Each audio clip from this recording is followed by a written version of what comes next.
warahmatullahi wabarakatuh. Mohon maaf minta waktunya sebentar.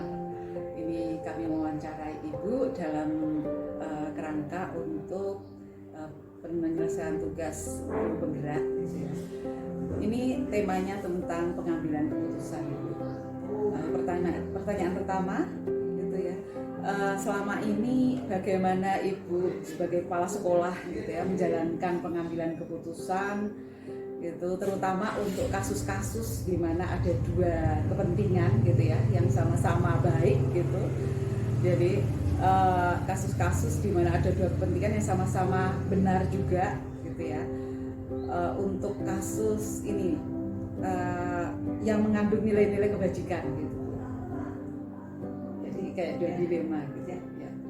Ada dua pilihan, ya. Ketika harus memilih di antara dua pilihan yang sama-sama baik, yang pertama yang dilihat adalah aturan yang mainnya. Jadi aturan yang berlaku saat itu apa.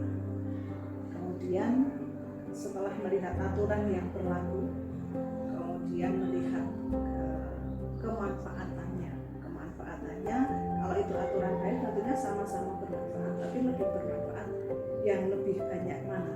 Jadi yang dipakai satu lihat aturan, yang kedua melihat kemanfaatannya. Yang dipakai adalah yang memberi manfaat lebih banyak pada siswa dan warga sekolah. Jadi orientasinya kepada kepentingan siswa ya Bu ya, terutama. Oke. Kemudian yang kedua adalah langkah-langkah prosedur apa yang Ibu ambil, gitu ya, dalam pengambilan keputusan dilema etika seperti tadi itu. Langkah-langkahnya yang pertama jelas lihat aturan, kemudian yang kedua direfleksikan dulu ya, kira-kira seperti apa, kemudian baru tadi melihat kemanfaatannya lebih banyak yang mana, kemudian tentunya langkah-langkahnya ya, langkah-langkah pengambilan keputusan, kemudian baru menetapkan keputusan diberlakukan. Ya. Kemudian hal apa saja yang selama ini Ibu anggap efektif dalam pengambilan keputusan, gitu, dalam kasus-kasus dilema seperti itu tadi? Yang paling efektif sebenarnya ketika keputusan itu didukung oleh semua pihak. Ya. Maksudnya? Ya, didukung oleh semua pihak. Ya. Didukung oleh semua pihak. Kemudian yang paling efektif setelah itu tadi melihat aturan, kemanfaatannya, didukung oleh semua pihak. Kemudian ketika setelah berlangsung kita evaluasi, kemudian kita lihat kembali apa yang harus diperbaiki, kemudian kita hasil refleksi, hasil evaluasi itu kita gunakan memperbaiki sebelum tetap lanjut dijalankan atau dijalankan dengan ada beberapa perubahan atau mungkin harus dihentikan.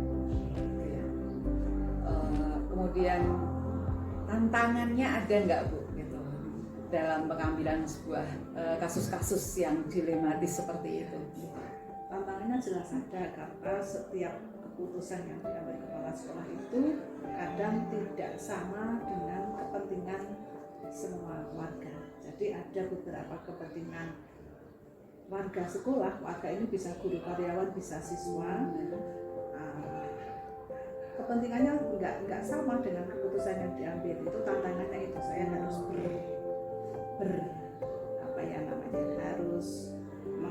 tantangannya itu harus bagaimana meyakinkan kepada warga sekolah bahwa keputusan ini baik, tentunya dengan pendekatan secara pribadi. Jadi tantangannya adalah ketika keputusan yang diambil itu tidak sejalan atau tidak pas dengan kepentingan beberapa teman. Tentunya ya, semuanya juga ingin yang terbaik ya Bu ya. Yang penting kepentingan itu adalah kita untuk kepentingan kemaslahatan siswa ya, kita melayani siswa. Ya. Kemudian Ibu memiliki tata kelola tersendiri enggak, gitu, atau jadwal tertentu, gitu ya, dalam pengambilan atau penyelesaian sebuah permasalahan, gitu. Jadi tidak perlu terjadwal. Jadi ketika ada sebuah permasalahan masalah yang diselesaikan saat itu juga. Bisa saya langsung yang menyelesaikan, bisa juga sesuai prosedur melalui wali kelas dulu, BK dulu, kesiswaan dulu, baru ke saya. Tapi ada kalanya juga ketika itu sebuah kebijakan yang saya harus mengambil, ya harus diselesaikan saat itu juga, tidak terjadwal. Ada masalah yang segera selesai. Nggak terlalu kaku ya. Oke. Kemudian sebagai seorang kepala sekolah gitu, kira-kira faktor-faktor, ada nggak faktor-faktor yang selama ini mempermudah Ibu dalam pengambilan keputusan? Yang mempermudah tentunya payung hukum atau aturan yang ada, Regulasi. regulasi yang jelas itu sangat mempermudah pengambilan keputusan.